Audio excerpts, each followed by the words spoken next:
Noong unang panahon, ang mag-asawang si Haumea na Diyosa ng makalumang kalupaan at si Kanamiluhay na Diyos ng kalangitan ay nanirahan sa Tahiti.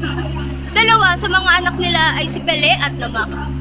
Si Pele ay Diyosa ng apoy at bulkan at si Namaka naman ay Diyosa ng tubig. Nagkaroon sila ng alitan dahil naniwala si Namaka na inaagaw ni Pele ang kanyang kabiyak.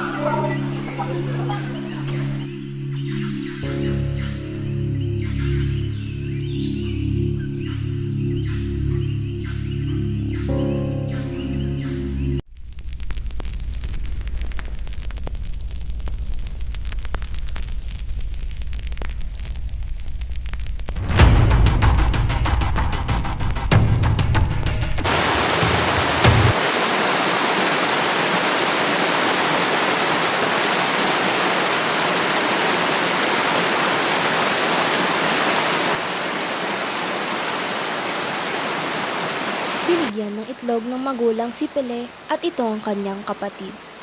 Ang itlog ay napisa at pinangalan ng Hayaka. Sa sobrang kagandahan at husay nila sa pagsayaw ay hinangaan sila ng mga tao.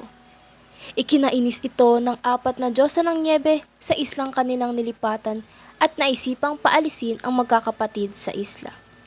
Kaya tuwing nakakapagtayo ng tahanan si Pele ay binubugahan nila ito ng nyebe, kaya naman nagpalipat-lipat sila ng tirahan hanggang sa mapadpad sila sa tinatawag na bundok Mauna Loa. Nanalo man si Pele sa laban nila ni Namaka, namatay pa rin ang katawan niya at ang kanyang spirito ay nanatiling buhay.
Humingi ng tulong si Hayaka sa kanyang kuya na si Kanimilo upang buhayin si Lohiyaw.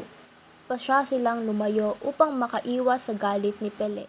Pinagsisihan ni Pele ang nagawa niya sa kanyang kapatid na si Hayaka.